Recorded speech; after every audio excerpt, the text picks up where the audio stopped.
মাগো, ও মা, আপনি কি জন্য কান্না করেন আমি কি জানতে পারি? যখন বললেন মাগো কি জন্য আপনি কান্না করতেছেন আমি কি জানতে পারি?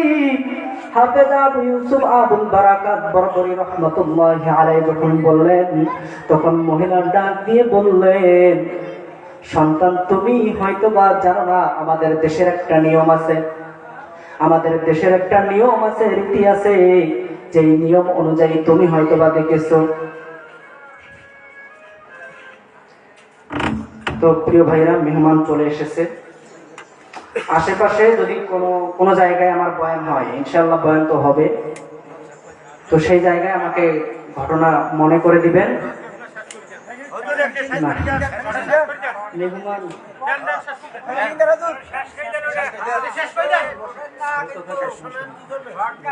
আপনারা কি শেষ পর্যন্ত থাকবেন? শেষ পর্যন্ত থাকলে কিন্তু বলা সম্ভব, শেষ পর্যন্ত যদি না থাকেন তাহলে তো সম্ভব না। মেহমান ভাই কিন্তু দূরের থেকে এসেছে, আমি তো আপনাদের এলাকার মানুষ, আমার কাছ থেকে আপনারা পরেও শুনতে পারবেন।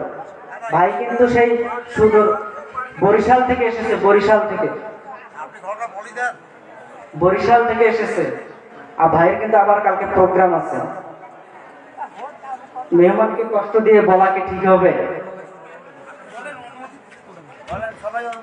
ভাইজান আর লম্বা করা যাবে না, তাহলে আমি সংক্ষিপ্ত আকারে ঘটনাটা আপনাদের সামনে বলে দেই। এইবার যখন হাফেজ আবু ইউসুফ আবুল বারাকাত বরবরী রাহমাতুল্লাহি আলাইহি, হাফেজ আবু ইউসুফ আবুল বারাকাত বরবরী রাহমাতুল্লাহি আলাইহি মাকে ডাক দিয়ে বলতেছে, মা,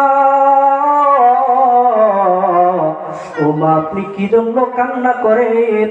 এইবার মহিলা ডাক দিয়ে বলতেছে, বাবা তুমি হয়তো বা জানো যে আমাদের দেশের একটা নিয়ম আছে, আমাদের দেশের একটা রীতি আছে, যে 6 মাস অন্তর অন্তর একটা করে কুমারী মেয়েকে ওই যে সাগরের পাড়ে যে মন্দির আছে ওই মন্দিরের মধ্যে রেখে আসতে হয়। এতদিন পর্যন্ত বাবা আমার বাড়িতে কোনো পালি পড়ে নাই, নিয়ম পড়ে নাই, রাজার হুকুম হয় নাই, বাদশার হুকুম হয় নাই, কিন্তু বাবা আজকে দুপুর বেলায় বাদশার পুলিশেরা এসে, বাদশার লোকেরা এসে ঠেরে দিয়ে গেছে। বাবা গো, আগামীকালকে তোমার বোনকে সাজিয়ে দিতে হবে। এইবার হাফেজ আবু ইউসুফ আবুল বারাকাত বরবরী ডাক দিয়ে বলতেছে, মা গো, ও মা, আপনি যদি আমাকে সুযোগ দেন গো মা, তাহলে আমি মেয়ে সেজে ওই জায়গার মধ্যে যেতে চাই। হাফেজ আবু ইউসুফ বলতেছে, মা দেখেন, আমার বয়স মাত্র 13 বছর, এখনো আমার দাড়ি ওঠে নাই, এখনো আমার লোম ওঠে নাই, আমাকে দেখতে কিন্তু মেয়েদের মতো দেখা যায়। আপনি যদি আমাকে মেকআপ করিয়ে যদি ওই জায়গার মধ্যে পাঠিয়ে দেন গো মা, তাহলে কিন্তু আমাকে আর কেউ চিনতে পারবে না।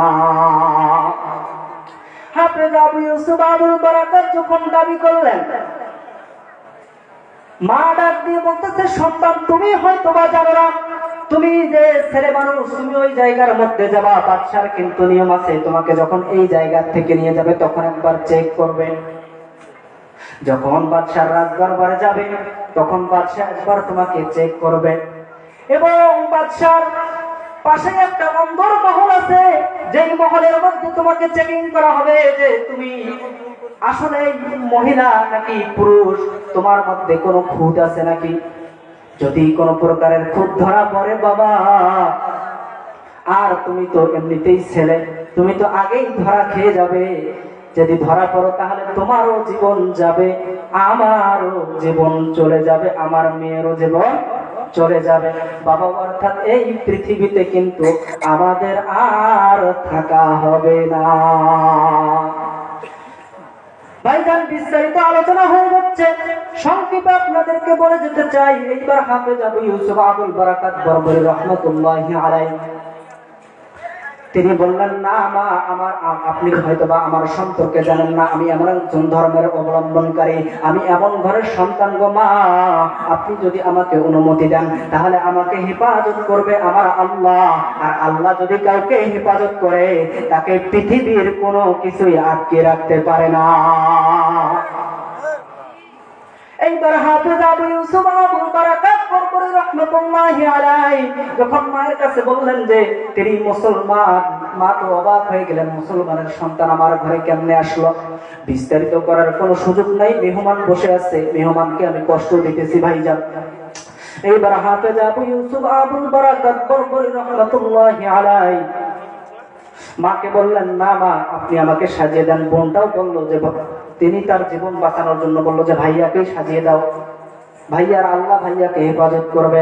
যাই হোক, এক পর্যায়ে তাকে সাজিয়ে দেওয়া হলো, নববধূর সাজে সজ্জিত করা হলো, লাল শাড়ি একটা দেওয়া হলো, সাজিয়ে যখন রাখা হলো, পরের দিনে ঠিক 12টার সময়ে বাদশার দরবার থেকে, রাজমহল থেকে পুলিশ আসলো তার বাড়িতে। বাড়িতে আসার পরে দেখলো বৃদ্ধা মহিলাকে জিজ্ঞাসা করতেছে, ওই আপনার মেয়ে কই? মহিলা বললেন, ওই যে দেখা যায় আমার মেয়ে বসে আছে। ছেলে মানুষ এমন একটা ঘন্টা দিয়েছে, বুঝার উপায় নাই যে ছেলে নাকি মেয়ে। তাদের মধ্যে যারা লিডার ছিল, ভাইজান এখানে একটা গোপন দোয়া আছে, যেই দোয়াটা আপনাদের সামনে আমি একবার উচ্চারণ করতে চাই, দেখবেন আপনারা মনে রাখতে পারেন কিনা। এটাই এমন একটা কার্যকারী দোয়া। এমন মানুষের সামনে আপনি বসে আছেন যার সামনে অনেক প্রশ্নের সম্মুখীন হইতে পারেন, যখন এই দোয়াটা করবেন কনিষ্ঠ আঙ্গুলের মধ্যে 3 বার যদি কেউ এই দোয়া পড়ে, ওই আল্লাহর কসম আপনাকে কেউ কোনো প্রশ্ন করতে পারবে না, যতই কঠিন প্রশ্নের সম্মুখীন আপনি হন। সেই দোয়াটা হচ্ছে সুবহুন কুদ্দুসুন গফুরুন ওয়াদুদুন, সুবহুন কুদ্দুসুন গফুরুন ওয়াদুদুন। এই দোয়াটা যদি কেউ একবার পড়ে, তাহলে কিতাবের মধ্যে উল্লেখ আছে যে তাকে কেউ কোনো প্রশ্ন করার সুযোগ পাবে না, এবং এমনকি তার দিকে কিতাবের মধ্যে বর্ণনা আছে যে তার দিকে কেউ লক্ষ্য করে তাকাবেও না। হাফেজ আবু ইউসুফ আবুল বারাকাত হাতের মধ্যে কনিষ্ঠ আঙ্গুলের মধ্যে যখন দোয়া পড়লেন, এবং দোয়া পড়ার সঙ্গে সঙ্গে দেখেন যে কনস্টেবল যে হেড ছিল তার মধ্যে কিরকম জ্ঞান চলে আসলো, আল্লাহ তাকে কিভাবে হেফাজত করলো। এইবার ডাক দিয়ে ওই কনস্টেবল ডাক দিয়ে বলতেছে, ও যারা তোমরা নিয়ে আসতে যাচ্ছ, খবরদার খবরদার, তার যে মানে বোরকা দিয়েছে, যেই মেকআপ করেছে, এটা তোমরা দেখিও না, খবরদার খবরদার, তাকে তোমরা চেক করিও না। কারণ আজকে যদি তোমরা চেকিং করো, তাহলে হয়তো বা ভগবান আমাদের উপর নারাজ হয়ে যাবে। ভাই বিস্তারিত ঘটনা ভাই বলার সুযোগ হবে না ভাই, মানে যত সংক্ষিপ্ত করতেছি তত সময় বাড়তেছে। অর্থাৎ আশেপাশে যখন আমার মাহফিল হবে, তখন আপনারা আমাকে শুধু মনে করে দিবেন, ইনশাল্লাহ আমি এই বিষয়ের উপর আপনাদের সাথে কথা বলবো। সামনে ভাই আরো তথ্য আছে, যেগুলো মানে না বললে ঘটনা আপনাদের বুঝেই আসবে না। তাহলে কি সেই ঘটনা বলে আপনাদের সামনে কোনো লাভ আছে ভাই? কোনো লাভ নেই।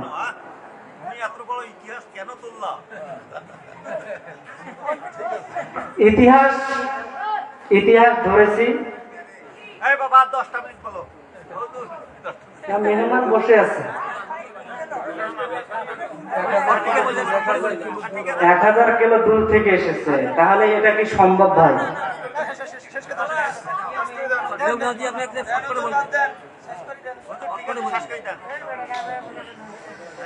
যাই হোক, এইবার হাফেজ আবু ইউসুফ আবুল বারাকাত বরবরী রাহমাতুল্লাহি আলাইহি ওই জায়গা থেকে রাজ দরবারের মধ্যে নিয়ে যাওয়া হলো। যখন রাজ দরবারে যখন গাড়ি থেকে নামবে, তখন হাফেজ আবু ইউসুফ আবুল বারাকাত কাউকে, দুনিয়ার কাউকে স্মরণ করে নাই, সর্বপ্রথম স্মরণ করেছে আমার আল্লাহকে। আর আল্লাহকে ডাক দিয়ে বলতেছে, আল্লাহ আপনি আমাকে এই জায়গা পর্যন্ত নিয়ে এসেছেন, ইন্না নাহনু নাযালনা যিকরা ওয়া ইন্নাহু লাহু লাহাফিজুন।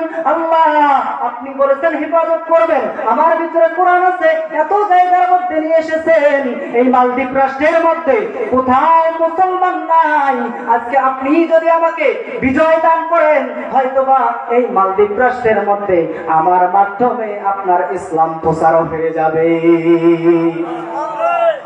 এইবার হাফেজ আবু ইউসুফ আবুল বারাকাত বরবরী রাহমাতুল্লাহি আলাইহি তিনি আল্লাহর কাছে ফরিয়াদ করলেন। আল্লাহ বললেন, বান্দারে মঞ্জুর হয়ে গেছে, ও বান্দা মঞ্জুর হয়ে গেছে। নামলেন আর দোয়া পড়তে থাকলেন। ফুলের পাপড়ি দিয়া তাকে স্বাগতম জানানো হচ্ছে। পিছন থেকে লোকেরা বলে দিতেছে, ও বোন, আজ তোমার এটা শেষ বিদায় বলে তোমাকে ফুলের পাপড়ি দিয়ে বাদশার দরবারে স্বাগতম জানানো হচ্ছে।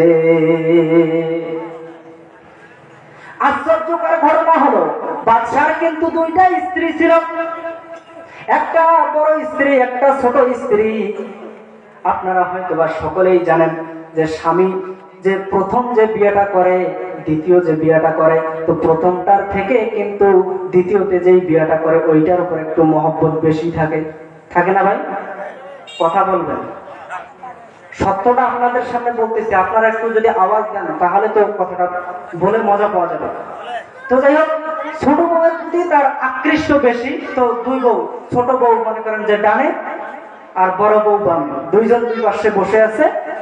ছোট বউ ডাক দিয়ে বলতেছে, জাহাপনা, আপনার কাছে আমি আজকে একটা আবদার করতে চাই। তো এবার বাদশা বলতেছে, তুমি কি আমার কাছে আবদার করতে চাও? তোমার তো কোনো আবদার আমি অপূর্ণ রাখি না, বলো বলে ফেলো, তোমার কি আবদার? এইবার বউ ডাক দিয়ে বলতেছে, ছোট রানী ডাক দিয়ে বলতেছে, বাদশাহ, এতদিন যাবৎ যেই মেয়েগুলোকে আপনি ওই মন্দিরের মধ্যে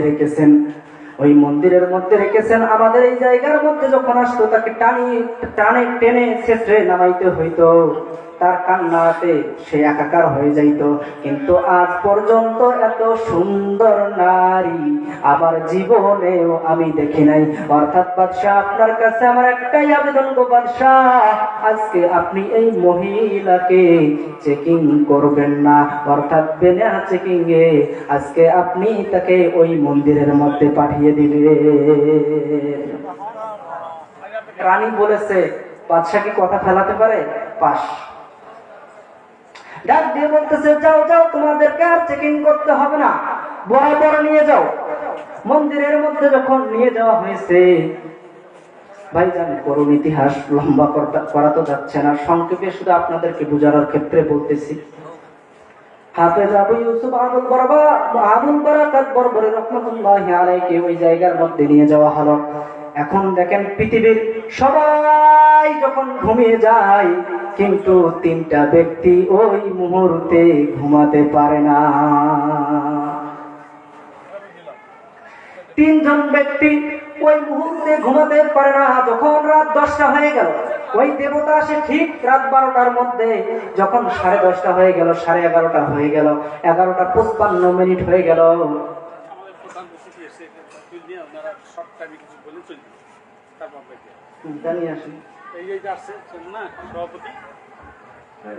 আমি ভাই শেষ করে দিলাম। বিসমিল্লাহির রহমানির রহিম। সম্মানিত উপস্থিতি, এ পর্যায়ে